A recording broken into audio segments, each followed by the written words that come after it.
Hare Ram Ram Ram Hare Hare. Nice to see all of you back. आप सबको देख के प्रसन्नता हो रही है, मुझे बहुत अच्छा लग रहा है। हम लोग सब इंतजार कर रहे थे, तो हमने सोचा कि प्रभुपाद जी की वाणी को हम लोग सुने। उनने धन के बारे क्या कहा है, पहले भी हमने कल भी देखा था। आज भी हम लोग धन के बारे उनने क्या कहा उसके बारे में आपने ज्ञान दिया। मैं देख रहा हूँ मान्य है, तृषा है, कृष्ण बिहारी हैं और आस्था अवध हैं, गोपाल कोल्हापुर हैं, जूहू पूनम हैं, कृष्ण बंधु जासमीन हैं, श्रुति बेड़ेकर हैं, रुचि हैं और भी कई हैं जिनने अपना कैमरा बंद किया हुआ है। मैं आप सबसे विनम्रता के साथ आग्रह करूंगा कि अपना कैमरा ऑन रखें, उसमें आपका लाभ होगा। और लाभ इस प्रकार से होगा कि आप तक लक्ष्मी पहुंच पाएगी, क्योंकि मैं आप लोगों के नाम लूंगा तो आपका नाम लक्ष्मी माता के दरबार में लिया जाएगा। जब दिया जाएगा, क्योंकि लक्ष्मी भी अभी हैं, वो सुन रही हैं इस प्रेजेंटेशन को, तो आपका नाम भी वैसे रजिस्टर होगा।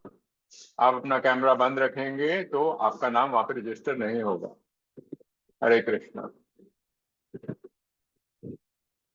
तो कल हम लोगों ने देखा था कि प्रभुपाद जी जो हैं वो भी विवाहित थे और उनने अपने पूरे परिवार में को समर्थन दिया था। इस प्रकार से जो गृहस्थ आश्रम होता है उससे वानप्रस्थ आश्रम का भी सहयोग मिलता है और संन्यास आश्रम को भी सहयोग मिलता है और ब्रह्मचारी आश्रम को भी सहयोग मिलता है। इसलिए आप लोगों को जरूरी है कि आप लोग अच्छे गृहस्थ बने। तो अभी आप देख रहे हैं किस प्रकार से लक्ष्मी जी नारायण की सेवा में है। हमने कल देखा था, हमने पढ़ा भी था। हम लोग समझे थे कि टाइम वैल्यू ऑफ मनी क्या होता है, यानी कि जो पैसे हैं उसका जो मूल्य है समय के साथ घटता है या बढ़ता है। पावर ऑफ कंपाउंडिंग के बारे में हम लोग समझे थे, यानी कि जो पैसा होता है वो कैसे समय के साथ बढ़ता जाता है। आस्था अवध्य जी, आप बैठ जाएंगे तो अच्छा रहेगा। हाँ, एक जगह बैठ जाइए आप। उसके बाद हम लोगों ने बोला था कि हम लोग डिस्कस करेंगे कि जीडीपी और मार्केट कैपिटलाइजेशन क्या होता है, समझना क्यों जरूरी है। और जू पूनम चौधरी जी, आप अपने घर में किसी माता पिता हैं तो उनको भी बोल दीजिए आने के लिए, वो अच्छा रहेगा उनके लिए, उनको भी समझने के लिए अच्छा रहेगा, तो इससे भी आपके लिए भी अच्छा रहेगा।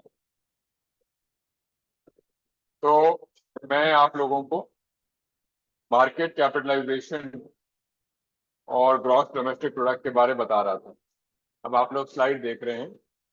मार्केट कैपिटलाइजेशन आप लोगों को फिर से बताता हूँ इसका क्या मतलब है।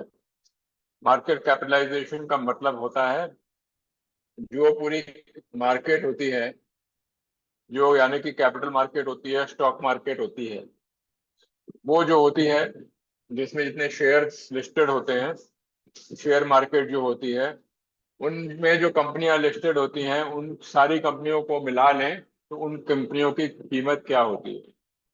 जैसे कि आज की तारीख में हमारे करीब 8,000 कंपनियां लिस्टेड हैं, लेकिन लाखों कंपनियां हैं लेकिन सिर्फ 8,000 कंपनियां ही लिस्टेड हैं। तो वो जो 8,000 कंपनियां लिस्टेड हैं, वो जो कंपनियां लिस्टेड हैं उनकी जो मार्केट की वैल्यू है, जो मार्केट वैल्यू है यानी कि उनके जो शेयर्स का जो सबको मिला के जो भाव बनता है, वो बनता है $4 ट्रिलियन। $4 ट्रिलियन बहुत बड़ा फिगर है, तो आप उसकी चिंता मत कीजिए, बस ये समझ लीजिए कि $4 ट्रिलियन है।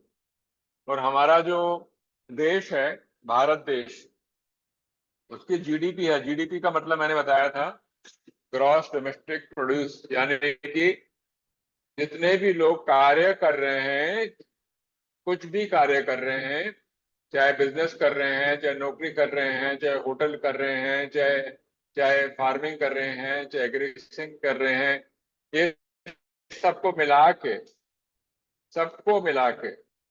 जो टोटल आमदन बनती है साल भर की, उसको ग्रॉस डोमेस्टिक प्रोडक्ट बोलते हैं।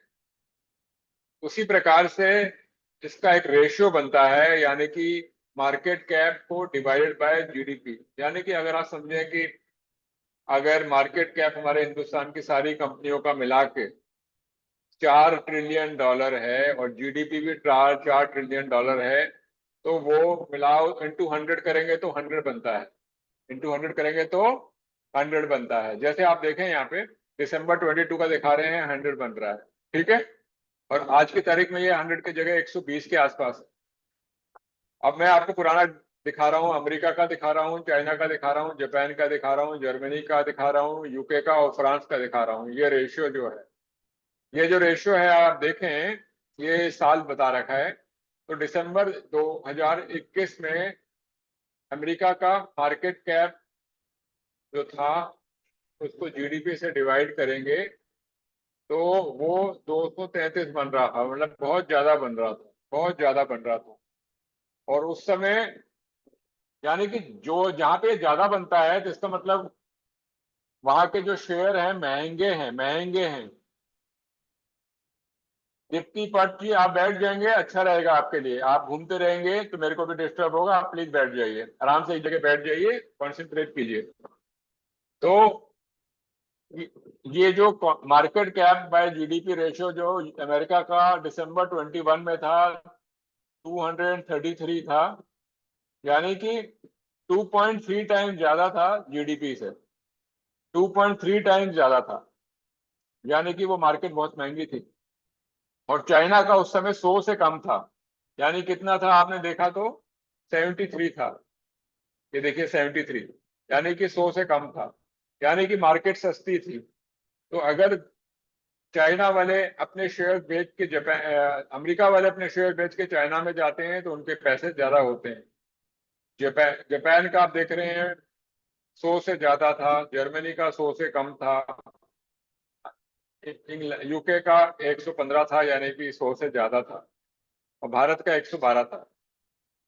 कहने का तात्पर्य ये है, मार्केट कैप को अगर हम जीडीपी से डिवाइड करेंगे, मार्केट कैप को हम जीडीपी पे डिवाइड करेंगे और इंटू 100 करेंगे, तो अगर 100 आता है तो यानी कि मार्केट ज्यादा महंगी भी नहीं और सस्ती भी नहीं है।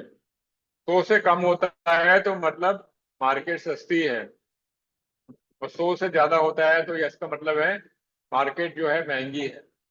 जितना ज्यादा होगा, 100 से ज्यादा होगा, वो मार्केट है वो महंगी होगी। उतना ज्यादा मार्केट में नहीं जाना चाहिए। अब इसका क्या कारण है, मैं आपको क्यों बता रहा हूँ। आप लोग बहुत ध्यान से सुन रहे हैं, मैं आप लोगों को धन्यवाद देना चाहता हूँ। सृष्टि बेलकर, आप बहुत ध्यान से सुन रहे हैं। आस्था, आप भी बहुत ध्यान से सुन रहे हैं। वैशाली जी, आप भी ध्यान से सुन रहे हैं।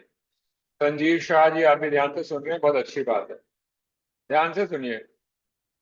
तो कहने का मतलब ये है कि हमें अगर मार्केट में पैसा डालना है, शेयर मार्केट में जब डालना है, पहली बात तो ये है तब तक नहीं डालना चाहिए जब तक मार्केट को हम समझते नहीं हैं, पढ़ते नहीं है, उसके बारे में उसका ज्ञान नहीं होता, नॉलेज नहीं होती। दूसरी बात यह है कि अगर आपके पास टाइम नहीं है तो आप लोग म्यूचुअल फंड में डाल सकते हैं। म्यूचुअल फंड में, म्यूचुअल फंड में वो आपके पैसे को वो लोग डाल रहे हैं जो कि समझदार लोग हैं, इस लाइन में पढ़े लिखे लोग हैं। तो आपको उसमें पढ़ने की जरूरत नहीं है, वो आपके लिए पढ़ रहे हैं। तो म्यूचुअल फंड में, और म्यूचुअल फंड में भी अगर आप ऐसे कंपनी, ऐसे म्यूचुअल फंड में डालते हैं जो कि हमारे जो टॉप इंडिया की टॉप 30 कंपनीज हैं, इंडिया की टॉप 30 कंपनियां जो टॉप की हैं, उनमें डालते हैं, तो उसमें नुकसान होने का चांसेस बहुत कम है। जो इंडिया की जो टॉप 30 कंपनीज हैं उनको कहते हैं Sensex company, Sensex, SENSEX, SENSEX, SENSEX, note कर लीजिए, बहुत इंपॉर्टेंट बोल रहा हूं मैं। तो टॉप 30 कंपनी जो है, उसका जो म्यूचुअल फंड होता है उसको कहते हैं सेंसेक्स फंड या इंडेक्स फंड। Index, INDEX। ये सेंसेक्स जो हो सकता है, जो कि बॉम्बे स्टॉक एक्सचेंज की 30 कंपनीज हो सकती हैं, या नेशनल स्टॉक एक्सचेंज में जो टॉप 50 कंपनीज होती हैं, टॉप 50 कंपनीज। तो मैंने आपको क्या बताया, आप लोग म्यूचुअल फंड में पैसा डाल सकते हैं, और म्यूचुअल फंड भी करीब 4,000 के आसपास म्यूचुअल फंड हैं, तो उनको आप भूल जाइए। सिर्फ जो म्यूचुअल फंड है जो कि इंडिया के टॉप, सबसे टॉप की 30 कंपनीज में डालते हैं, उसको बोलते हैं सेंसेक्स फंड, जो कि बॉम्बे स्टॉक एक्सचेंज की टॉप 30 होती हैं। और नेशनल स्टॉक एक्सचेंज की जो टॉप 50 कंपनियां होती हैं उसको कहते हैं Nifty, NIFTY, NIFTY, NIFTY, Nifty में डालते हैं, निफ्टी फंड होता है। अब उसमें क्या होता है, आप समझ लीजिए आपने उसमें म्यूचुअल फंड में डाल दिया और आपको कुछ नहीं करना है, आपने समझ लिया आप महीने के 500 रुपए भी डाल सकते हैं, महीने के 1,000 रुपए भी डाल सकते हैं। अगर आपने डाला और समझ लीजिए उसमें से एक कंपनी जो है वो खराब हो जाती है, यानी कि उस कंपनी में नुकसान होने लगता है, हो सकता है ना, कोई बड़ी बात नहीं है, तो वो कंपनी जो टॉप 30 से नीचे निकल के 31 पे आ जाएगी, और जो कंपनी जो 31 पोजीशन पे थी वो 30 पे आ जाएगी। यानी कि आपका पैसा जो टॉप 30 कंपनीज में ही लगा रहेगा।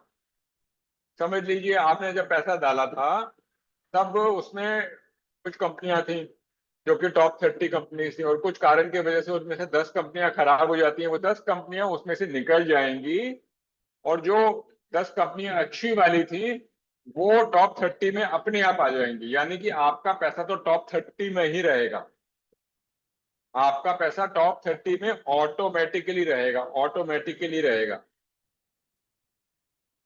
लेकिन सेंसेक्स में डालने से क्या रहता है, मैं आपको आगे आके बताऊंगा।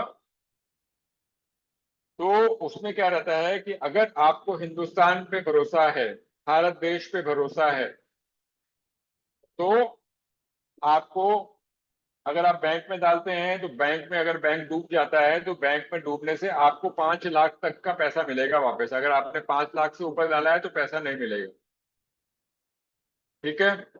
और अगर आपने सेंसेक्स में या इंडेक्स फंड में डाला है तो मार्केट जरूर नीचे हो सकती है, जैसे कोविड के समय में मार्केट नीचे चले गई थी।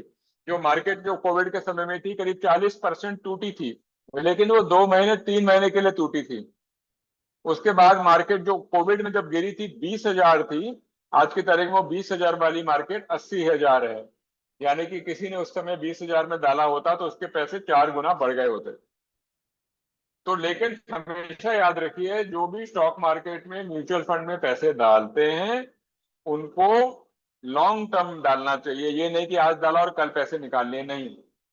लॉन्ग टर्म का मतलब है 5 साल, 10 साल, 15 साल, इस तरीके से डालना होता है। जब 1990 में मैंने अपनी नौकरी शुरू करी थी तब जो सेंसेक्स था वो 2000 था, 2000 था, और आज की तारीख में कितना है, 80,000 है। यानी 40 गुना बढ़ गया है, 40 गुना। समझ रहे हैं मेरी बात, 40 गुना। यानी कि किसी ने उस समय पैसे डाले होते 1 लाख तो वो 40 लाख रुपए होते। तो इस प्रकार से मैं आपको ग्राफ दिखाऊंगा कि किस प्रकार से जो हमारा सेंसेक्स है वो बढ़ते रहा है हमेशा। बीच में कई बार नीचे गिरता है, लेकिन आपको उससे मतलब नहीं होना चाहिए। आप छोटा अमाउंट डालते हैं, जैसे मैंने आप लोगों को कल बताया था, आप लोगों को अपना पैसा, कुछ पैसा इंश्योरेंस में डालना चाहिए, कुछ पैसा फिक्स डिपॉजिट में डालना चाहिए, कुछ पैसा मकान में डालना चाहिए, अलग अलग जगहों पे डाल के गोल्ड में डालना चाहिए। फिर जब कुछ पैसा बच जाता है तो आप इसमें डाल सकते हैं, अगर आप समझते हैं इसको पूरी तरह से। तो ये मार्केट कैप टू जीडीपी का मतलब क्या था, जब मार्केट कैप टू जीडीपी का जो रेशियो है वो 100 से नीचे होता है तब आप डाल सकते हैं, तब सस्ती मार्केट है। 100 से ऊपर है तो उतनी महंगी है।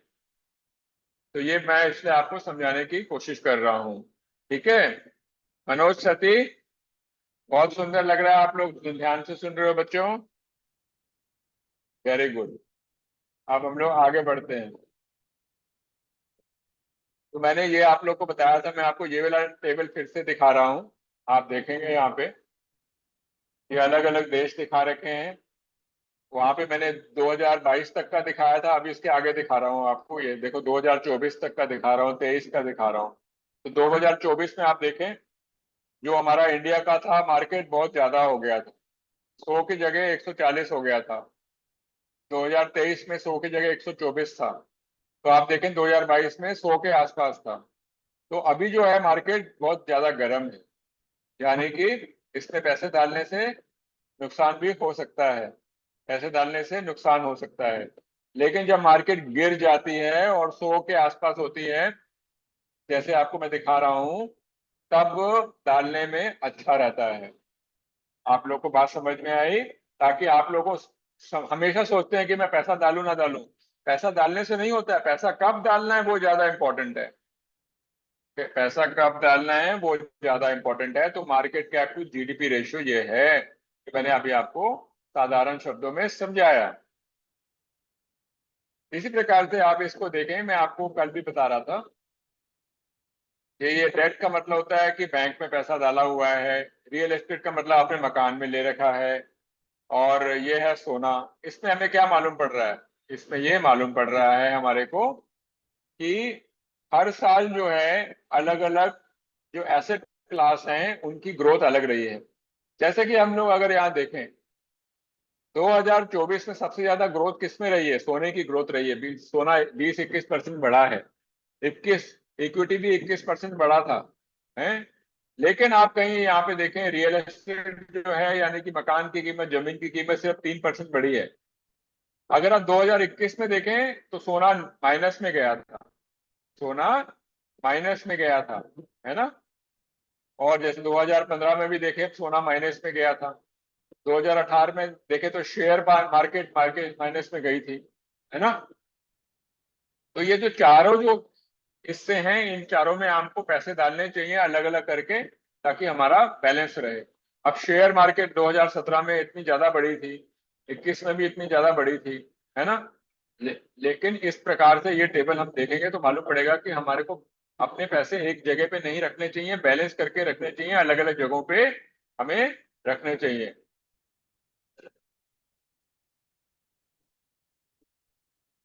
तो मैं आप लोगों को बता रहा था कि किस प्रकार से हमें इसको देखना पड़ेगा। आप लोग ध्यान से सुनिए। तो मैंने आपको बताया कि निफ्टी जो है वो हिंदुस्तान की 50 कंपनियां जो हैं टॉप, उसमें डालता है म्यूचुअल फंड, है ना। जैसे 2018 में मैंने आपको बताया था हमारे हिंदुस्तान का जीडीपी 2.6 ट्रिलियन था, और आज की तारीख में 4 ट्रिलियन से ऊपर बढ़ गया है। उसी प्रकार से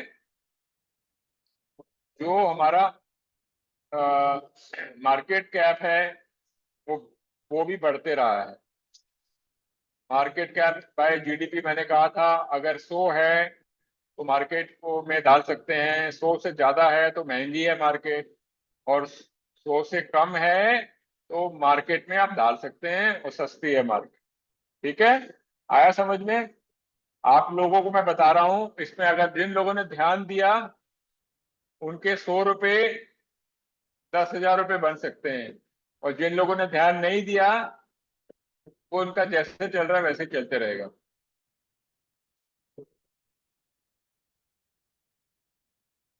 अब मैं आपको आगे और चीजें बताता हूँ। एक बार ये मैंने आपको कल बताया था, मैं एक बार फिर से रिवीजन करा देता हूँ कि आप समझने की कोशिश कीजिए। आप पैसा फिक्स डिपॉजिट में डालते हैं बैंक में, तो आपको टैक्स के बाद वो पैसा 5-5.5% ही मिलता है साल का।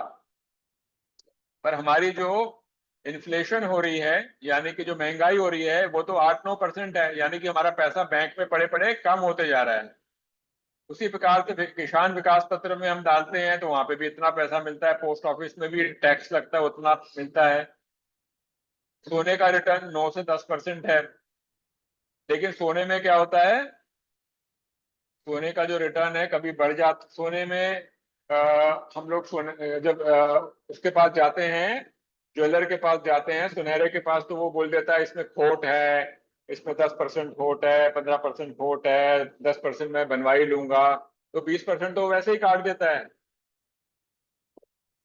तो सोने के लिए क्या करना चाहिए? सोने का भी एक म्यूचुअल फंड आता है, तो उसमें डाला जा सकता है, जिसमें कि आपको कोई कटाई नहीं होती है। तो वो कटाई नहीं होती है उसमें। गोल्ड ईटीएफ कहते हैं, गोल्ड बीज कहते हैं, गोल्ड बीज, BEES, गोल्ड बीज, है ना।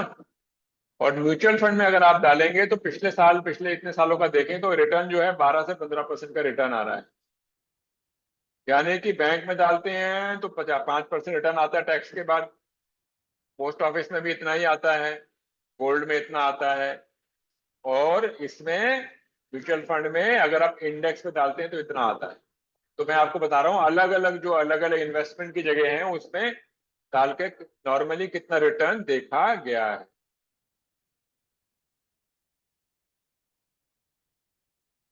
ठीक है, अब मैं आप लोगों को आगे बताता हूँ। जो आप लोग बहुत छोटे हैं तो इसमें हमेशा याद रखें एक बात, मैं फिर से बताता हूँ कि कृष्णा हमेशा हमारी लाइफ का ऑब्जेक्टिव है कृष्ण को प्राप्त करना। ठीक है। दूसरी बात, आपके कोई पड़ोसी हैं, कोई कुछ हैं, वो कुछ कह रहे हैं, हम ये कर रहे हैं, वो कर रहे हैं, उसमें आपको उनकी बातों में नहीं आना है। तीसरी बात, जितनी जल्दी आप पैसे बचाएंगे और पैसों को आप इन्वेस्ट करेंगे उतना ज्यादा आपका फायदा होगा, मैं आपको आगे बताऊंगा। चौथी बात, अगर आप शादी जल्दी करेंगे अपनी तो अच्छा रहेगा, देर से शादी करेंगे तो आपके आपके जो बच्चे हैं वो देर से होंगे और आपको बड़ी प्रॉब्लम होगी। और जब आप इन्वेस्ट करते हैं तो रेगुलरली इन्वेस्ट करना चाहिए, ये नहीं कि आज इन्वेस्ट किया और कल नहीं किया, मतलब हर महीने करना चाहिए, कोशिश करनी चाहिए हर 3 महीने, हर 4 महीने बाद करना चाहिए। ठीक है। और हमेशा छोटा नहीं सोचना चाहिए, लंबा सोचना चाहिए, 10 साल, 15 साल, 20 साल, 30 साल, 40 साल का सोचना चाहिए, तभी फायदा होता है। और योजना बनानी चाहिए कि मेरे को कॉलेज जाऊंगे तो मुझे इतनी पढ़ाई के लिए जरूरत पड़ेगी, मैं कॉलेज के बाद में मास्टर्स करेंगे तो उसके लिए मुझे इतना पढ़ाई के इतने पैसे की जरूरत पड़ेंगे, शादी के लिए इतने पैसे जरूरत पड़ेंगे, रिटायरमेंट के लिए इतने पैसे की जरूरत पड़ेगी, ये सब चीजों की प्लानिंग करनी चाहिए। ठीक है। तो प्लानिंग करना, योजना करना जरूरी है। अब मैं आपको कुछ और चीजें बताना चाहता हूँ, बहुत इंपॉर्टेंट है। मैंने आप लोगों को बताया था बीमा के बारे में। देखिए, ये बात बहुत जरूरी समझने की, अगर आप 1000 रुपए साल भर का खर्चा करते हैं तो आपको 15 लाख रुपए का एक्सीडेंट इंश्योरेंस है, एक्सीडेंट इंश्योरेंस मिलता है। हम लोगों के पास, ज्यादातर लोगों के पास एक्सीडेंट इंश्योरेंस नहीं होता है, इसलिए बच्चों के लिए माता पिता को एक्सीडेंट इंश्योरेंस कराना चाहिए। और ज्यादा खर्चा नहीं आता है, 1000 रुपए किया तो 15 लाख रुपए का कवर मिल जाता है, ताकि बच्चे लोग से कवर्ड रहें। दूसरा, ये छोटी बातें हैं लेकिन आप लोगों के लिए बहुत जरूरी बातें हैं। ठीक है। दूसरा, आप लोगों को ध्यान रखना चाहिए कि भारत सरकार की तरफ से आयुष्मान योजना है, आयुष्मान को कार्ड है जिसमें कि हर एक को 5 लाख का कवर मिलता है कि आप लोगों की कोई तबीयत खराब होती है, आप अस्पताल जाते हैं तो अस्पताल में आपके परिवार को 5 लाख का पूरा अस्पताल में कवर मिलता है। आप लोगों के लिए जरूरी है कि आपका कार्ड नहीं है तो प्लीज कार्ड जरूर बनाएं, कार्ड प्लीज बनाएं, बहुत जरूरी है, नहीं तो 5 लाख रुपए आज की तारीख में महंगाई में ऐसे ही निकल जाते हैं। अगर आप में से कोई ऐसे हैं जिनके पास वो उस कार्ड के लिए एलिजिबल ही नहीं है, क्योंकि सरकार ने कह रखा है कि आपकी आमदन कम होनी चाहिए तभी हम आपको कार्ड देंगे, तो ऐसा है, अगर आप उसके लिए एलिजिबल नहीं हैं तो आपको मेडिकल इंश्योरेंस करना चाहिए, मेडिकल इंश्योरेंस करना चाहिए, उसमें पूरे परिवार का मेडिकल इंश्योरेंस लेना चाहिए, है ना। 15-20 हजार रुपए में मेडिकल इंश्योरेंस आप कराएंगे तो 5-10 लाख रुपए का साल का इंश्योरेंस हो जाएगा। ठीक है। तो मैंने आपको पहले कहा है एक्सीडेंट इंश्योरेंस कराइए, 1000 रुपए में 15 लाख का हो जाता है। फिर मैंने आपको बताया मेडिकल इंश्योरेंस कराइए, ये सब करना बहुत जरूरी है, क्योंकि आप ये सब करेंगे तो आपको लगेगा कि हाँ भी मेरे बच्चे जो हैं वो सुरक्षित हैं। तीसरा क्या है, मैंने आपको कहा है कि इसमें बहुत जरूरी है कि आपके पास ये होना चाहिए, एक इमरजेंसी फंड होना चाहिए। आप समझ लीजिए आपके पास 5 लाख हैं, 5 लाख में से आपने 3 लाख की जमीन ले ली, है ना, और आपने और कुछ और आपने कहीं और लगा दिए, तो आपको ये रखना चाहिए कि भाई मेरे पास इमरजेंसी का फंड होना चाहिए। इमरजेंसी का फंड का मतलब है कि कम से कम 5 से 6 महीने की आपकी जो घर की राशि है, घर की जो खर्चे हैं वो चल सके। जैसे आज की तारीख में कई लोगों की नौकरी चले जाती है ना, बहुत आम बात हो गई है, उसमें कोई घबराने वाली बात नहीं है। तो अगर इमरजेंसी फंड का मतलब है कि अगर बाई चांस कुछ ऐसा हो जाए, तो क्या मेरे पास बैंक में 5 या 6 महीने की सेविंग है? तो सेविंग होनी चाहिए ना, तो इसका ध्यान कृपया करके रखें। और चौथा पॉइंट मैं जो बता रहा हूँ बहुत इंपॉर्टेंट है, इसको कहते हैं टर्म इंश्योरेंस। टर्म इंश्योरेंस का मतलब है बीमा, लाइफ की बीमा कराना। यानी कि जो भी घर का मेंबर जो कमा रहा है, उसको क्या करना चाहिए, उसको घर अपना बीमा लेना चाहिए। बीमा लेने के लिए, लाइफ इंश्योरेंस लेने के लिए बहुत सस्ता पड़ता है। मैं आपको बताता हूं, अगर किसी की उम्र 25 साल है और वो 6,000 रुपए का बीमा लेता है, तो उसका टोटल बीमा करीब जो उसको कवर मिलेगा लाइफ का, वो तकरीबन आप लगा लीजिए 70-80 लाख रुपए का मिलेगा। 70-80 लाख रुपए का। इसका मतलब क्या हुआ? इसका मतलब ये हुआ, जो आदमी कमा रहा है ना, और उसके बच्चे भी हैं या नहीं भी हैं, और उसके माँ बाप हैं, बच्चे हैं, जो भी हैं, और उसको कुछ हो जाता है, तो उसको इंश्योरेंस कंपनी जो है, जितना उसने बीमा कराया है, उसको उसके पैसे मिलेंगे। यानी कि अगर उसने 6,000-7,000 रुपए साल के दिए हैं, तो उसको अगर बाई चांस कुछ हो जाता है, तो उसको 60-70 लाख रुपए मिलेंगे। किसके लिए? उसके बच्चों के लिए, उसकी पत्नी के लिए, उसके माँ बाप के लिए मिलेंगे। तो ये सब छोटी छोटी चीजें हैं, लेकिन ये सब योजना के अंदर आती हैं। यानी कि एक्सीडेंट इंश्योरेंस बहुत कम पैसा देना पड़ता है, मेडिकल इंश्योरेंस बहुत कम पैसा देना पड़ता है, भारत सरकार का जो कार्ड है जिससे कि आपको हेल्थ कवर मिलता है वो कर लीजिए, इमरजेंसी फंड अलग से रखिए 5-6 महीने की तनख्वाह जिसमें हो, और एक टर्म इंश्योरेंस का जैसे मैंने आपको प्लान का, ये सारी चीजें करेंगे तो आपने अपने परिवार का भविष्य सुरक्षित कर दिया, बहुत कम पैसे के साथ सुरक्षित किया है। तो जो माँ बाप नहीं है यहाँ पे और बच्चे लोग बैठे हुए हैं, तो उनको बच्चों को नोट करना चाहिए और माँ बाप से डिस्कस करना चाहिए कि अ, मम्मी पापा, क्या आपने ये करा है? आज प्रभु जी आए थे, महाप्रभु कृपादास आए थे, वो कंपनी के मैनेजिंग डायरेक्टर हैं, और वो पूछ रहे थे कि ऐसा ऐसा किया है कि नहीं। तो आप पूछ सकते हैं, उसमें कोई बुरी बात नहीं है ना। तो उनको लगेगा, उनको खुशी होगी कि उनके बच्चे जो हैं वो समझदार हो गए हैं, है ना। तो ये आपको करना चाहिए। इसके अलावा मैं आपको और भी चीजें बताता हूँ। अब जैसे कि आज की तारीख में कई बार भूकंप आ जाता है, कुछ हो जाता है, तो अगर आपका मकान है और मकान जो बनाया है वो 10 लाख रुपए का मकान बनाया है, तो आपको ताज्जुब होगा, 500 रुपए में उसका पूरा इंश्योरेंस हो जाता है। और आपने समझ लिए 10 साल के लिए कराया, तो आपको 10 लाख का इंश्योरेंस 5,000 रुपए में 10 साल का हो जाएगा। बाई चांस भूकंप आ गया, कुछ हो गया, बाढ़ आ गई, मकान ढह गया, तो आपको चिंता की बात नहीं है कि हाँ भाई मेरे को पैसे मिल जाएंगे, मेरी छत मेरे सिर पे रहेगी।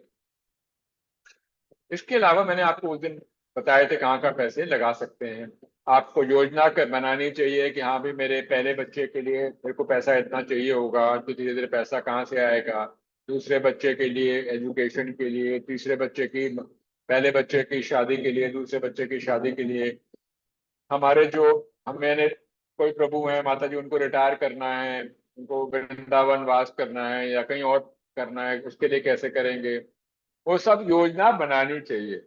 जब योजना बनाएंगे तभी संतुष्टि रहेगी। और बच्चों को अगर पढ़ाई अच्छी मिल जाती है पूरी, तो बच्चों का भी एक जिम्मेवारी बनती है पूरी कि वो माँ बाप का पूरा ध्यान रखें।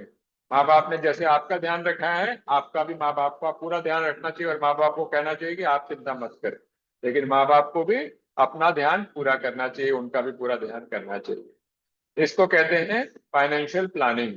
ठीक है। मुझे उम्मीद है आप सब लोगों को अच्छा लग रहा है। ये सब चीजें जो हैं आपको सुनने से आपको बहुत लाभ होगा, है ना। कुछ और चीजें मैं बताता हूँ।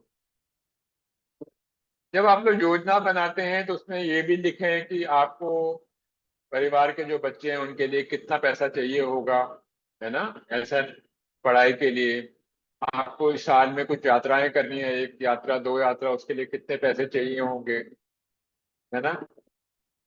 और अगर आपके पास पैसे नहीं है, तो जरूरी नहीं है कि आपको प्लान करना है। आप जहां पे भी बैठे हैं वहां पे आप हरि नाम का याद भजन कीजिए, हरे कृष्णा महामंत्र का आप जाप कीजिए, वो भी काफी है। ठीक है। तो इन सब चीजों के लिए जरूरत ये है ताकि जब तक हम गृहस्थ आश्रम में हैं तो हम अपनी आमदन बढ़ाएं। आमदन बढ़ाने से योजना बनाएं ताकि आप लोगों के बच्चों की तरफ सारी रिस्पॉन्सिबिलिटी पूरी हो और आपके पास ज्यादा से ज्यादा टाइम भक्ति करने के लिए मिले। ज्यादा से ज्यादा टाइम भक्ति करने के लिए मिले। अब मैं आपको और चीजें बताता हूँ। देखिए, मैंने आपको टर्म इंश्योरेंस का बताया था। मैंने आपको बताया था जैसे कि 12,000 आप साल का लगाते हैं और 25 साल की उम्र के हैं तो 1 करोड़ रुपए आपको मिलेगा। यानी कि आप महीने का 1,000 रुपए भी डालते हैं तो आपको 1 करोड़ रुपए मिलेगा। अगर बाई चांस आपको आपकी जो आपके प्राण चले जाते हैं तो आपके परिवार को मिलेगा। बहुत सस्ते में होता है। इसमें क्या होता है, जितनी देर से आप इस लाइफ इंश्योरेंस टर्म को लेंगे उतना महंगा होता जाएगा। जितनी जल्दी लेंगे तो वो लॉक हो जाता है। तो लॉक हो जाता है तो आपको जो है ब्याज हर महीने देना पड़ेगा, वो कम होगा। इससे आपका परिवार सुरक्षित होगा। मैंने अभी आपको बताया था ना आयुष्मान भारत कार्ड, तो आयुष्मान भारत कार्ड जरूर लीजिए। एक्सीडेंट इंश्योरेंस पॉलिसी के बारे में मैंने अभी आपको बताया था। तो आप लोग ले सकते हैं, किसी भी एक लाइफ इंश्योरेंस कंपनी से बात करके ले सकते हैं। बहुत सस्ते में आती है। मैं आपको ये चीजें रिपीट करके बता रहा हूँ। अभी जो मैंने आपको पहले बताया था, जो eight wonder of the world मैंने आपको कल बताया था, उसके बारे में आपको फिर से बताता हूँ। तो eight wonder of the world जो है ना, आइंस्टाइन ने कहा था कि कंपाउंडिंग इंटरेस्ट जो होता है वो eight wonder of the world. जिसने इसके बारे समझा है वो बहुत ही समझदार है और जो इसके बारे नहीं समझ पाया वो मूर्ख है। अब मैं आपको इसके बारे में समझाता हूँ। देखिए, एक म्यूचुअल फंड है मार्केट में जिसका नाम है Reliance growth fund. Reliance growth fund जिसका नाम है आज की तारीख में नाम बदल के निपॉन हो गया है। Nippon Nippon. देखिए, 1995 में अगर किसी ने 1 लाख रुपए उसमें डाले होते तो 9 साल में यानी 2014 तक वो 76 लाख रुपीज हो गया होता। कितना हो जाता? 76। फिर 2023 में कितना हो जाता? कितना हो जाता? 1 करोड़ हो जाता। यानी कि 1995 में जिसने डाला पैसा वो 2023 तक यानी कि 100 गुना वो पैसा बढ़ जाता। 100 गुना पैसा बढ़ जाता है ना। लेकिन बात समझने की है, उसमें क्या हुआ, 95% लोगों ने पैसा बीच में ही निकाल लिया। मतलब कि मैंने जैसे कहा था, जब आप पैसा डालते हैं तो आपको बहुत दूर तक डालना पड़ेगा, बहुत लंबे समय तक डालना पड़ेगा।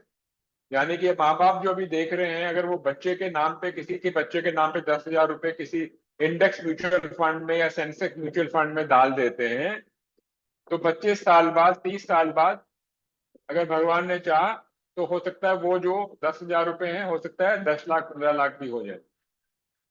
लेकिन अगर आपने उसको बीच में ही निकाल लिया तो वो आपको बहुत कम पैसा दे के जाएगा। तो मैं अभी आपको आगे बताऊंगा। तो इसमें ये बहुत कंपाउंडिंग का ये सीक्रेट है कि इसको आपको होल्ड करके रखना होता है। अब ये निपॉन का मैंने आपको बताया। अब आप बोलेंगे निपॉन है, मुझे तो मालूम नहीं निपॉन क्या है। निपॉन ने बहुत ज्यादा रिटर्न दिया है। 18%, 20% का रिटर्न मिला है। लेकिन हम बात कर रहे हैं निफ्टी फंड का या सेंसेक्स फंड का, जो कि सिर्फ मार्केट की जो टॉप 30 कंपनीज हैं या टॉप 50 कंपनीज हैं उसी को फोटो कॉपी करता है, रेप्लीकेट करता है।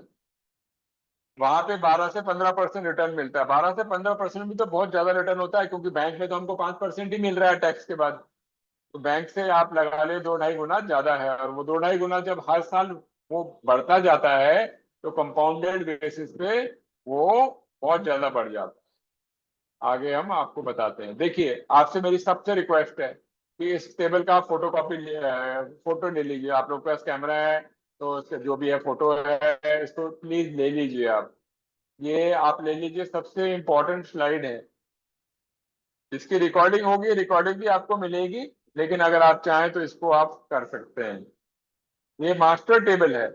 मास्टर टेबल है, इसमें आपको बताएगा कि आपका पैसा कितना गुना बढ़ जाएगा, कितना गुना बढ़ जाएगा। और इसमें पावर ऑफ कंपाउंडिंग के बारे में बताया जाता है, power of compounding, power of compounding. देखिए मैं बताता हूँ आपको। ये जो आप पहला कॉलम देख रहे हैं, 1 से लेके 33 ये दे रखा है कि अगर आपने पहले साल में पैसा डाला है, तो अगर 1 रुपए डाला है, ठीक है, तो वो कितना होगा 30 साल के बाद। अगर अगर आपने बैंक में डाला है फिक्स डिपॉजिट में, तो टैक्स के बाद कितना मिलता है, 5% मिलता है ना, 5%। यानी कि 1 रुपए आपने डाले हैं, तो 30 साल के बाद वो 4 रुपए होंगे। 30 साल के बाद 4 रुपए होंगे। आपने गोल्ड में डाला, सोने में डाला, ठीक है, गोल्ड में 8 से 10% का रिटर्न होता है, मैंने आपको कहा था। तो समझ लो आपने गोल्ड में डाला है, और मैंने एक एक यूनिट बोला है, एक समझ लीजिए, 100 समझ लीजिए, या 1000 समझ लीजिए। तो अगर वो एक होता और 8% या 10% का रिटर्न मिल रहा होता, तो 30 साल बाद कितना होता, 10 हो जाता। और 10 का होता, 10% रिटर्न मिल रहा होता, तो कितना होता, 17 हो जाता। यानी कि 17 टाइम रिटर्न हो जाता। कितनी टाइम, 17 टाइम। अगर आपने डाला होता स्टॉक मार्केट में, किसमें, म्यूचुअल फंड में, सेंसेक्स में, मैंने बताया ना, निफ्टी फंड या सेंसेक्स फंड, जो कि मार्केट का टॉप कौन सा फंड है, 30 कंपनीज का फंड है। तो आपने 1 रुपए डाला होता तो क्या 100 टाइम हो जाता है, 1 रुपए हो जाता तो 100 टाइम हो जाता। और अगर आपने कोई टॉप के फंड में डाला होता, जो कि बताना बड़ा मुश्किल है, जैसे मैंने रिलायंस का बताया आपको, निपॉन का बताया, रिलायंस निपॉन का, तो आपका जो 1 रुपए होता है वो 1500 रुपए बन जाता। 1 रुपए 1500 हो जाता, तो आप सोचिए कि 100 रुपए कितना हो जाता, 10,000 रुपए कितना हो जाता, 1 लाख कितना हो जाता, 1 करोड़ कितना ज्यादा हो जाता। इसको कहते हैं पावर ऑफ कंपाउंडिंग। यानी कि अगर यहाँ देखें तो एक का दो होने में 10 साल लग रहे हैं, यहाँ देखें तो एक का दो होने में 7 साल लग रहे हैं, यहाँ देखें तो एक का दो होने में 5 साल लग रहे हैं, यहाँ पे देखेंगे एक का दो होने में कितने लग रहे हैं, 3 साल लग रहे हैं, यहाँ पे देखें तो एक का दो होने में कितना लग रहे हैं, 3 साल लग रहे हैं। इस तरीके से पावर ऑफ कंपाउंडिंग है, ये बढ़ते जाता है। अब पावर ऑफ कंपाउंडिंग को समझाने के लिए मैं आपको एक एग्जांपल दिखाता हूं, ताकि अब आपको क्लियर हो जाएगा पावर ऑफ कंपाउंडिंग का मतलब क्या होता है। मैं इसके बारे में आपको फिर से आऊंगा। देखिए एक बार की बात है, एक राजा था, राजा का तबीयत खराब हो गई थी, और राजा को कोई ठीक नहीं कर पा रहा था। तो एक एक हकीम ने आके, एक आयुर्वेद के डॉक्टर ने आके उनको ठीक कर दिया। उन्होंने बोला तुमको जो चाहिए मांगो, जो चाहिए मांगो। तो उसने पता क्या बोला, उसने बोला मेरे को एक काम करो, जो आपका जो चेस बोर्ड होता है ना, चेस बोर्ड, शतरंज का जो बोर्ड होता है, उस पे जितने भी खाने हैं ना, कितने खाने होते हैं, 64। कितने खाने होते हैं, 64। उतने खानों पे आप चावल के दानों को डबल करते जाओ, और डबल करते जाओगे तो मेरे को जितने हो जाएंगे उतने मेरे को चावल दे दो। तो राजा ने बोला तुम तो बहुत बेवकूफ हो, ये तो बहुत कम चावल होंगे। लेकिन जो डॉक्टर था वो पावर ऑफ कंपाउंडिंग को जानता था। तो क्या हुआ, देखो, पहले खाने में एक चावल, दूसरे में दो, तीसरे में दो के हो गए चार, चौथे में चार के हो गए आठ, और पांचवें में आठ के जो हो गए 16, 16 के हो गए 32। ऐसे ऐसे करके जब हम 64 तक पहुंचते हैं, तो इतने सारे हो गए, कितने हो गए चावल, 2 बिलियन, 2 बिलियन चावल हो गए, 2 बिलियन, 200 करोड़ चावल हो गए। अब उतने चावल तो उसके पास पूरे राज में भी नहीं थे। तो राजा ने बोला कि मेरे से गलती होगी, मैं ये नहीं दे सकता। इसको कहते हैं power of compounding. Power of compounding, आप लोग कुछ बच्चे बहुत छोटे छोटे हैं, लेकिन ये बात आप लोग को समझ में आ गई होगी।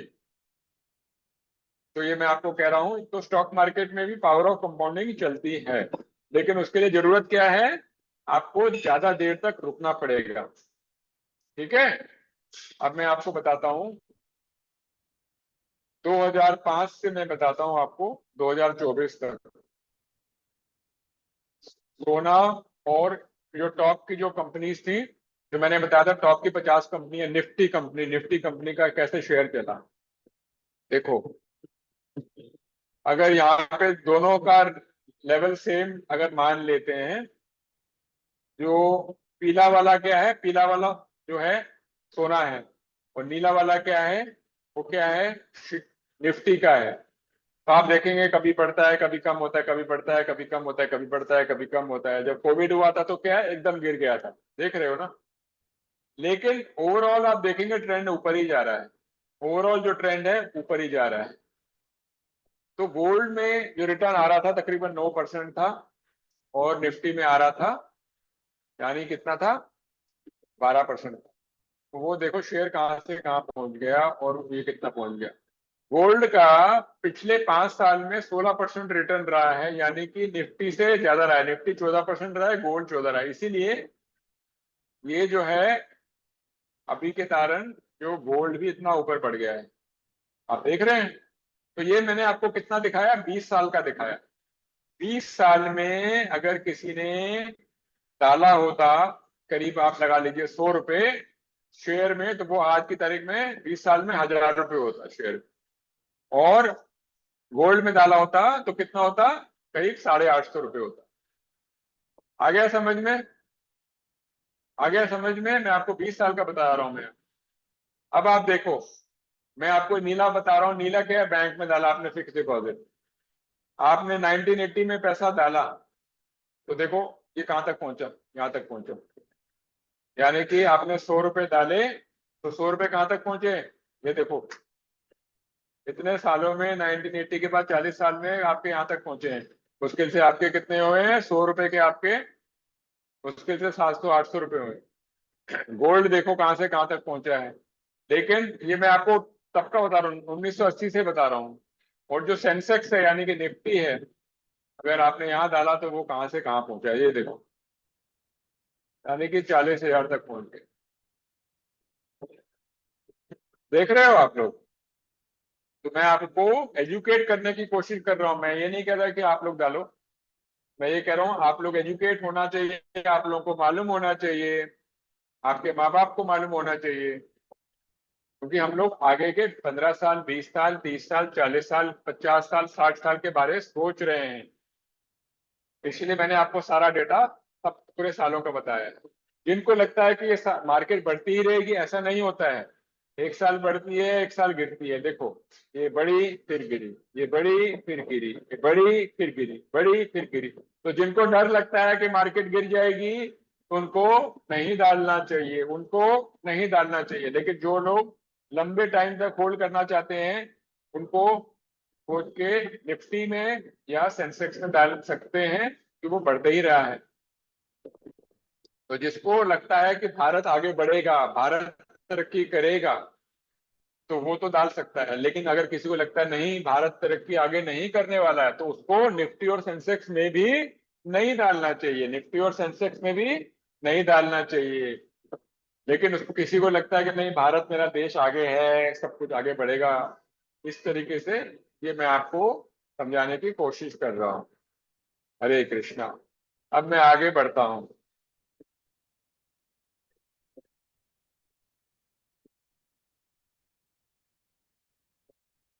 अब आप देखिए, मैंने आपको थोड़ी देर पहले बताया था रिलायंस ग्रोथ फंड या निपॉन के बारे में, किस प्रकार से ये बढ़ा है, देख रहे हैं आप। और मैंने आपको कुछ और फंड्स के बारे में बताता हूँ।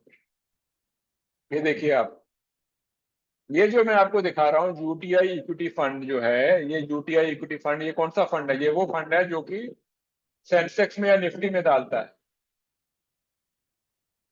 तो वो उसका जो रिटर्न आया है करीब 12% का है। उसके बाद के जो फंड हैं ये, जैसे रिलायंस हो गया, रिलायंस विजन हो गया, एचडीएफसी इक्विटी हो गया, ये सारे जो हैं इनके उससे ज्यादा आए हैं, तकरीबन दुगने से ज्यादा आए हैं।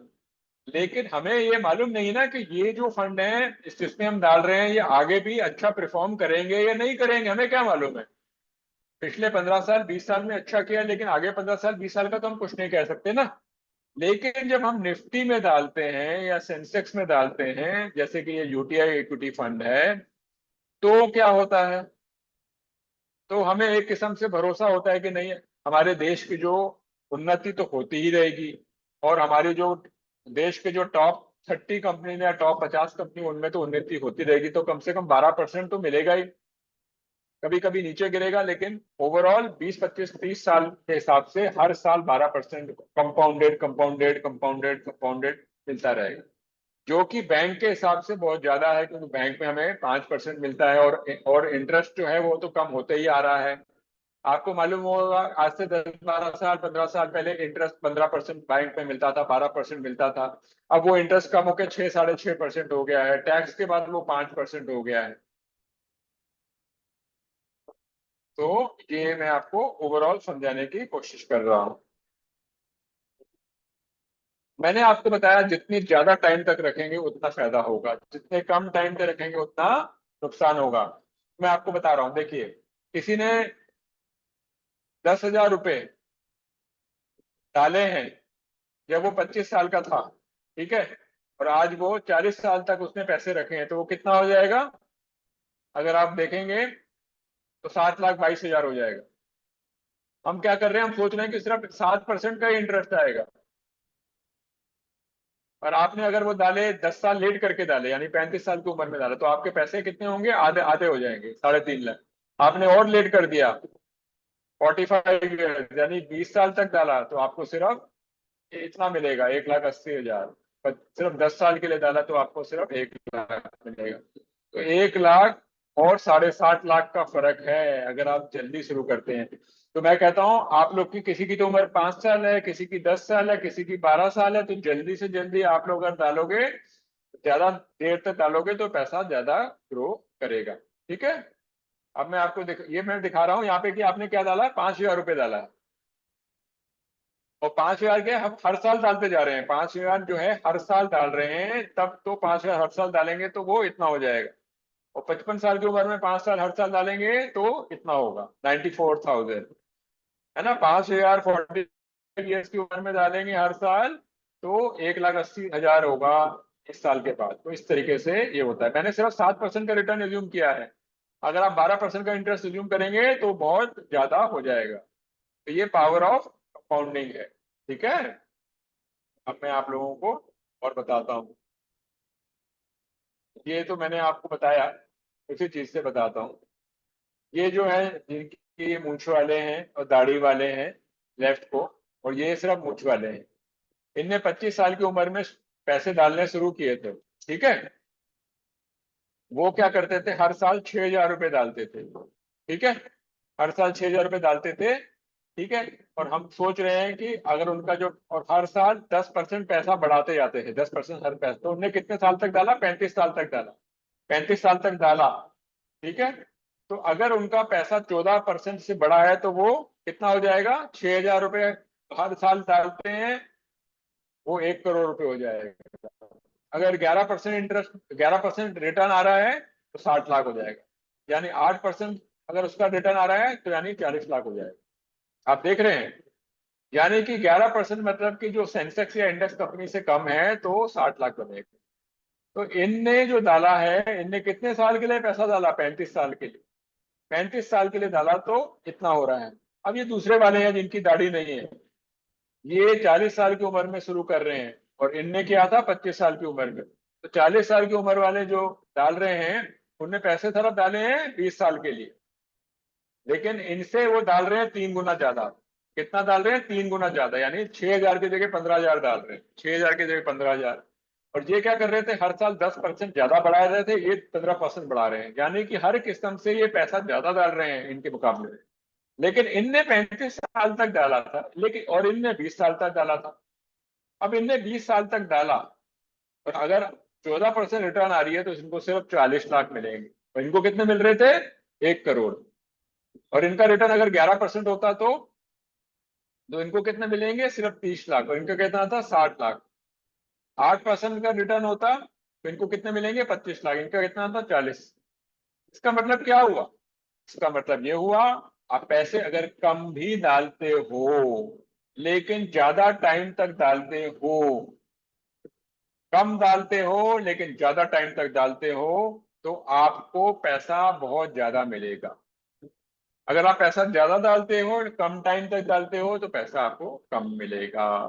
इसको कहते हैं पावर ऑफ कंपाउंडिंग। तो आप सब लोग छोटे छोटे बच्चे हो, तो अगर आपके पेरेंट्स आप लोगों के लिए डालते हैं तो आप लोगों को बहुत इससे लाभ मिलेगा, आगे जाके लाभ मिलेगा। ठीक है। हरे कृष्ण।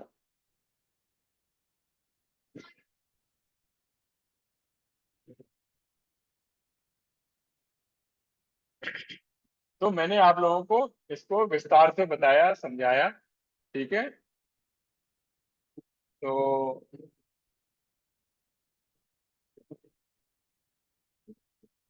मैं आपको एक बार फिर से एक और एग्जांपल बताता हूँ। ये देखिए, आप सोचिए कि आप समझिए कि आप लोग छोटे छोटे बच्चे हैं और आपके माँ बाप सोचते हैं कि 500 रुपये हर महीने डालें। 500 रुपये हर महीने डाले, कितने साल के लिए? 35 साल के लिए। ठीक है। ये हुआ एक ऑप्शन। दूसरा ऑप्शन है 500 साल हर महीने डाले 25 साल के लिए, और उसके बाद आप लोग कमाने लगे तो आप लोगों ने भी डालना शुरू कर दिया। तो पैसे कैसे बढ़ते हैं? देखो, अगर 500 साल हर महीने डाले और समझ लीजिए 10% से ही बढ़ रहे हैं, 10% से ही बढ़ रहे हैं। ठीक है। हर साल 10% बढ़ा रहे हो, हर साल 10%, यानी कि इस साल 500 रुपए डाले हैं हर महीने, तो अगले साल क्या होगा? आप 500 की जगह 550 डालोगे, 500 की जगह 550। ठीक है। तो 35 ईयर्स के बाद अगर रिटर्न 15 होगा तो आपके पास 1 करोड़ 36 लाख रुपीज आ जाएंगे। 1 करोड़ 36 लाख। और अब सोचिए, अगर आपने 10 साल कम के लिए डाला, 10 साल कम के लिए डाला, यानी 25 साल के लिए, तो 1 करोड़ 36 लाख की जगह कितने आएंगे? Only 28 lakhs. Only 28 lakhs. Only 28 lakhs, 28 lakh only. और सिर्फ 10 साल के लिए डाला तो 1 करोड़ 36 लाख की जगह कितने आएंगे? ओनली 1,90,000। 1,90,000। 1,90,000। यानी कि अगर आपने 10 साल के लिए उतना ही पैसा वो डालते रहे तो 1,90,000, अगर 25 साल के लिए डाला तो 28 लाख, 35 ईयर्स के लिए डाला तो 1,36 लैक्स। अगर हम अज्यूम कर रहे हैं कि आपको 15% का रिटर्न मिला, अगर 15% का रिटर्न नहीं मिला और 12% का रिटर्न मिल रहा है, 12.5% का, तो कितना हुआ? 35 साल के लिए 86 लाख, 25 साल के लिए 21 लाख, और 10 साल के लिए 1,69,000 ओनली।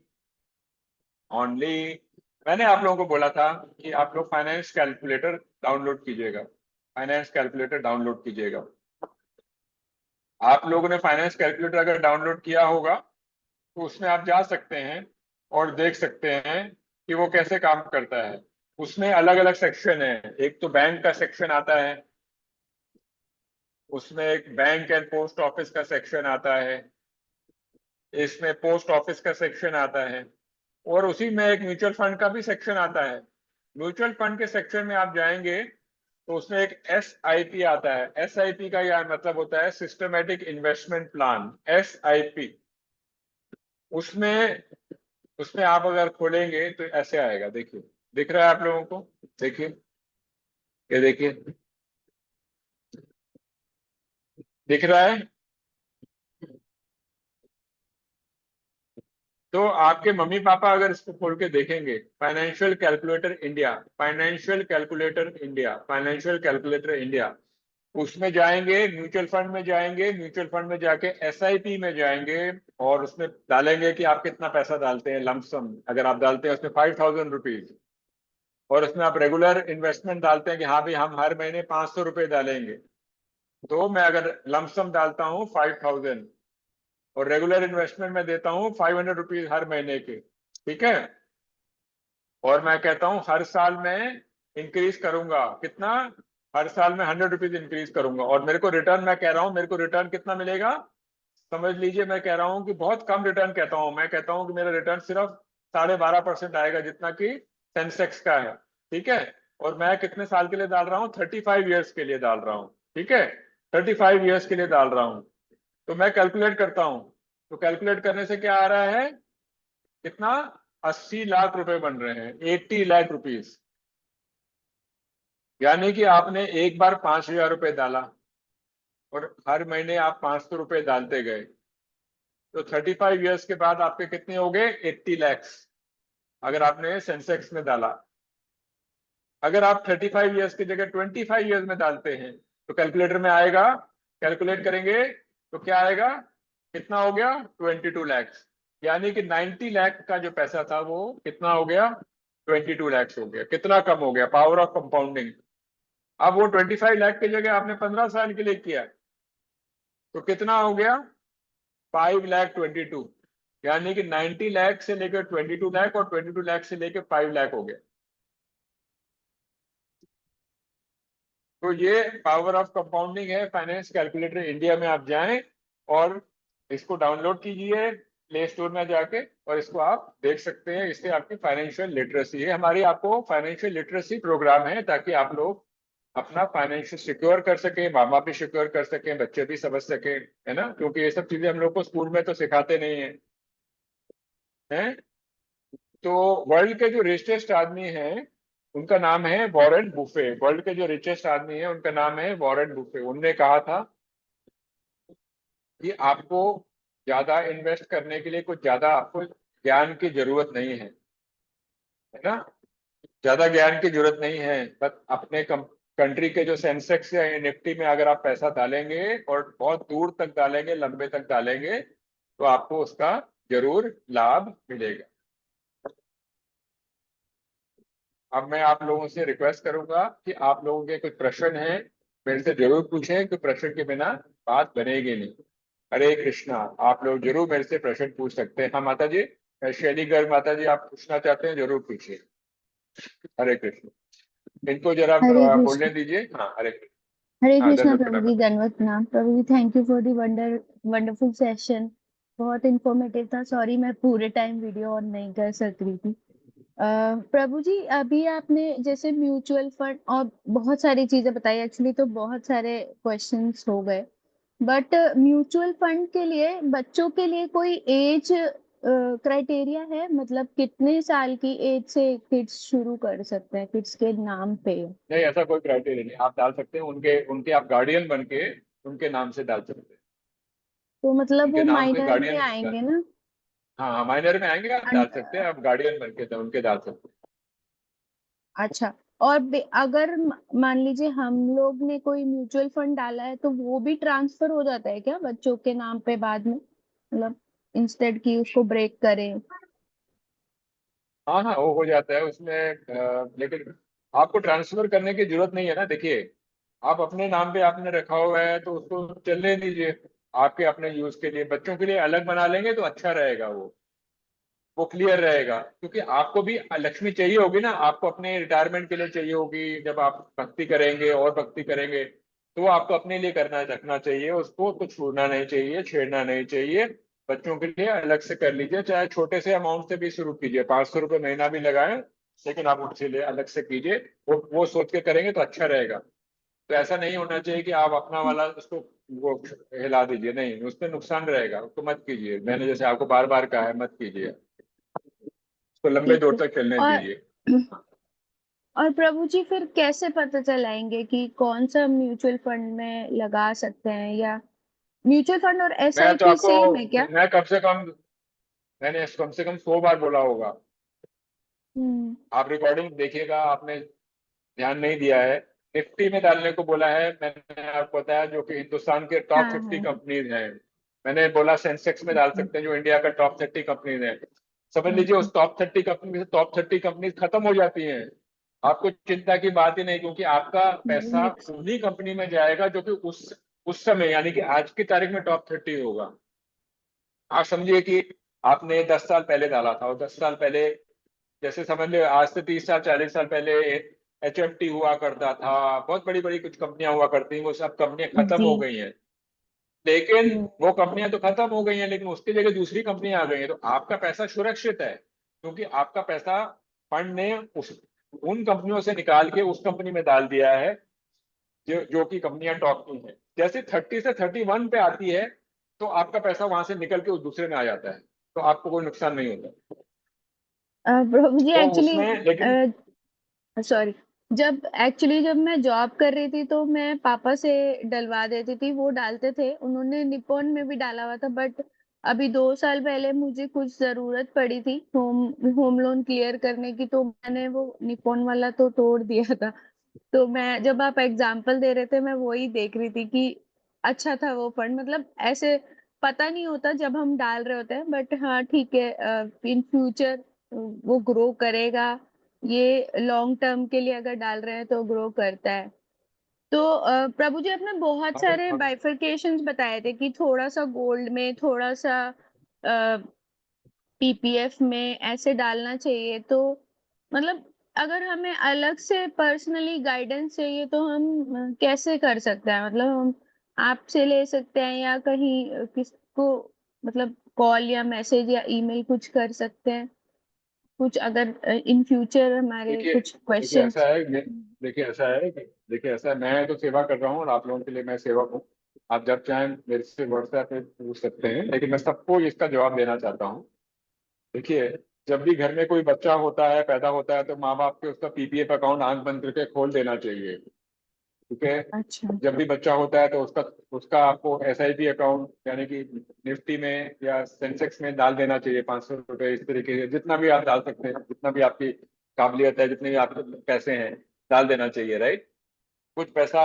इसके अलावा मैंने आपको कहा कि हर परिवार में एक एक्सीडेंट इंश्योरेंस होना चाहिए। हम्म। हर एक परिवार के लिए हेल्थ इंश्योरेंस होना चाहिए। हर एक परिवार के लिए आपको, मैंने कहा कि आपको इमरजेंसी लाइफ फंड। इंश्योरेंस लेना जरूरी है। हाँ, हर एक हम्म। परिवार के लिए इमरजेंसी फंड होना चाहिए। ये चारों चीजें तो होनी ही चाहिए। इसके बाद आपको जो करना है कीजिए। ये चार चीजें कीजिए, उसके बाद पीपीएफ कीजिए, उसके बाद आप सेंसेक्स इंडेक्स में डालिए, है ना, उसके बाद आप अपने मकान का इंश्योरेंस कीजिए।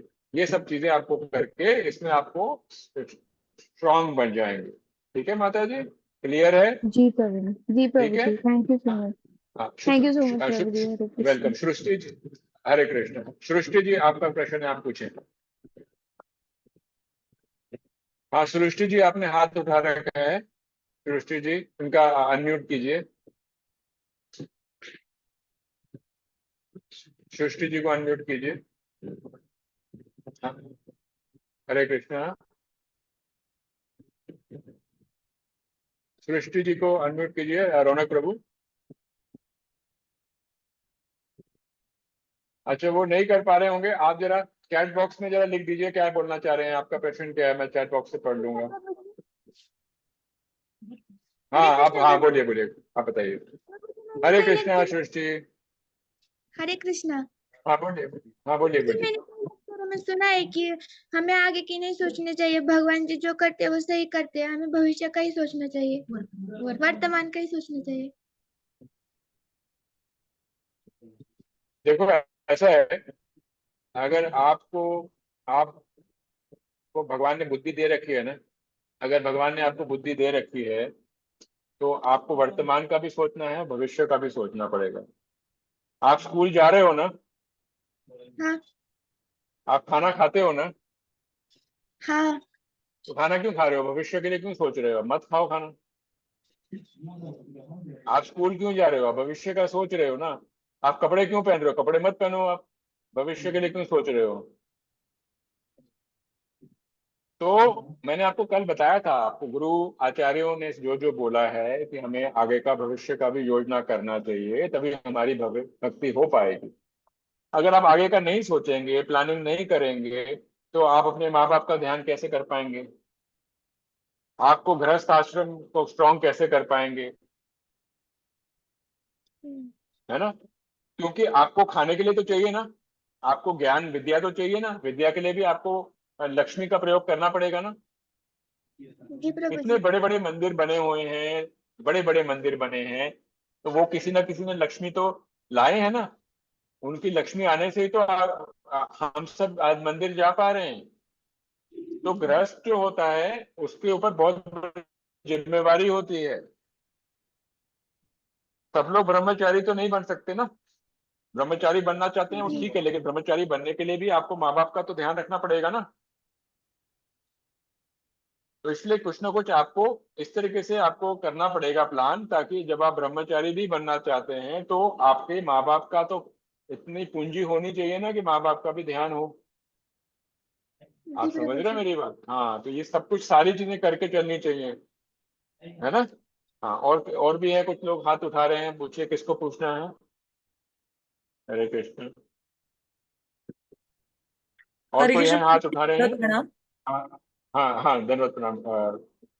माता जी प्रभु जी, बताएं। वैशाली वैजंती कृपा। प्रभु जी, आई वांट टू हाँ आस्क, मुझे ये पूछना था कि सपोज मेरा होम लोन भी है, ओके, हाँ और होम लोन हाँ। के साथ साथ मतलब होम लोन का तो ईएमआई जा ही रहा है, but still I am hmm investing in my mutual funds. तो क्या हम्म। ये सही है कि मैं होम लोन ही क्लियर कर दूं या साथ साथ म्यूचुअल फंड, मतलब दोनों इक्वलिटी चलते रहे? क्योंकि बहुत डांट खानी पड़ती है बहुत बार लोगों से कि अरे क्यों म्यूचुअल फंड में इन्वेस्ट करना, पहले होम लोन खर्च कम कर लो, निकाल दो home loan. But it is not easy task कि पहले होम लोन निकाल दो। बोलना बहुत आसान है, बोलने वालों को क्या है, बट मुझे जैसे आप बहुत अच्छे जानकार है तो मैं आपसे पूछ रही हूँ कि आप प्लीज सलाह दीजिए कि मुझे क्या करना चाहिए। देखिए वैशाली जी, आपका बहुत ही अच्छा क्वेश्चन है, बहुत अच्छा सवाल है। आप सब लोग सुने इसका आंसर जो मैं दे रहा हूँ, बहुत इंपॉर्टेंट है। पहली बात तो ये है, हर एक को अपने बारे में ज्यादा मालूम होता है, ना कि कोई दूसरा एडवाइस कर सकता है। तो आपको अपने बारे में ज्यादा मालूम है, और दूसरों को ये मत सोचो कि दूसरे आपको बता पाए।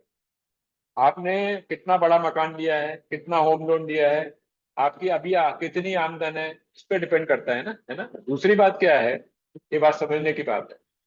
दूसरी बात समझने की बात यह है, अगर आप होम लोन लेते हैं तो आपको सरकार की तरफ से टैक्स का बेनिफिट मिलता है। जो भी आपको इंटरेस्ट मिल रहा है वो इंटरेस्ट जो है आपकी जो आमदन है उससे कट जाता है। जब कट जाता है तो उतना टैक्स आपको कम देना पड़ता है। तो अगर आपको होम लोन का आपको 7% का जो ब्याज देना पड़ रहा है, और अगर उसका जो इंटरेस्ट को हटा देते हैं तो एक्चुअल में 7% ब्याज नहीं बनता है, वो 2-2.5% ही बनता है। तो होम लोन का बहुत बड़ा एडवांटेज क्या है? एडवांटेज ये है कि बहुत आपको बहुत बेनिफिट मिलता है उसका टैक्स से। अगर पर इसमें यह है कि अगर आप टैक्स नहीं देते हो क्योंकि आपकी आमदन ज्यादा नहीं है, तो होम लोन का फिर ज्यादा बेनिफिट नहीं। लेकिन अगर आपकी आमदन ज्यादा है और आपका टैक्स बनता है, तब तो आपका जो इंटरेस्ट कंपोनेंट है होम लोन का, वो आपको जो आपकी तनख्वाह मिल रही है उसके उसमें से कटेगा, कट के आपको बेनिफिट मिलेगा, है ना। लेकिन अगर आपकी आमदन ज्यादा नहीं है तो, और आपको टैक्स नहीं देना पड़ता है, आप हायर ब्रैकेट में नहीं आते हैं, तब तो होम लोन को जल्दी से चुकता करने में ही बेनिफिट है। क्योंकि वो पैसा जो आप होम लोन में डाल रहे थे, वो पैसा आप म्यूचुअल फंड में डाल सकते हैं, जहाँ पे कि आपको 12%, 12.5% का 15, 20, 25 साल में रिटर्न मिलेगा, जो कि होम लोन के हिसाब से कंपाउंड जब होता है तो बहुत ज्यादा फर्क पड़ जाता है। तो मैंने आपको एक ही उत्तर में मैंने आपको बता दिया। अगर आप टैक्स ब्रैकेट में नहीं आते हैं, हाई टैक्स ब्रैकेट में नहीं आते हैं, तो आपके लिए होम होम लोन का फायदा नहीं है। लेकिन अगर आप हाई टैक्स ब्रैकेट में आते हैं तो होम लोन का आपका बेनिफिट है, राइट। क्योंकि म्यूचुअल फंड में अगर हम इंडेक्स में सेंसेक्स में डालते हैं तो कंपाउंडेड बेसिस पे 12.5% का बेनिफिट बहुत ज्यादा होता है, और इंटरेस्ट के हिसाब से उसमें आपको ज्यादा बेनिफिट नहीं मिलता है। तो ये दोनों चीजें हैं। तो एक सिचुएशन में होम लोन ठीक है, और दूसरे सिचुएशन में होम लोन ठीक नहीं है। तो आपको अपने तरफ से जज करना पड़ेगा कि आपके लिए क्या ठीक है। जी। हरे कृष्णा। और बताएं, आपको और किसी को है जिसको पूछना हो? ठीक है, मेरे ख्याल से आज की क्लास हम अभी समाप्त करते हैं। आप सब लोगों का बहुत बहुत धन्यवाद, और मैं उम्मीद करता हूँ आप सब लोगों को लाभ हुआ होगा। जो ब्रह्मचारी भी यहाँ आए हैं उनका भी लाभ हुआ होगा, जो छोटे छोटे बच्चे हैं उनको भी लाभ हुआ होगा, माता पिताओं को भी सबको लाभ हुआ होगा। आप सब लोग अपनी प्लानिंग करें, योजना करें, ठीक है। भगवान ने हम लोगों को बुद्धि इसीलिए दी है, ताकि हम लोग अपनी प्लानिंग करेंगे तो हम लोग निश्चिंत होके भगवान की तरफ भक्ति अच्छी तरह से कर पाएंगे, है ना। मैंने आप लोगों को रूप गोस्वामी का भी एग्जाम्पल दिया था, है ना। सनातन गोस्वामी का भी एग्जाम्पल, सबका एग्जाम्पल दिया था ना, उनने क्या क्या बोला है, क्या क्या किया था उन्होंने, ठीक है। हरे कृष्णा कृष्ण कृष्ण हरे हरे, हरे राम राम राम हरे।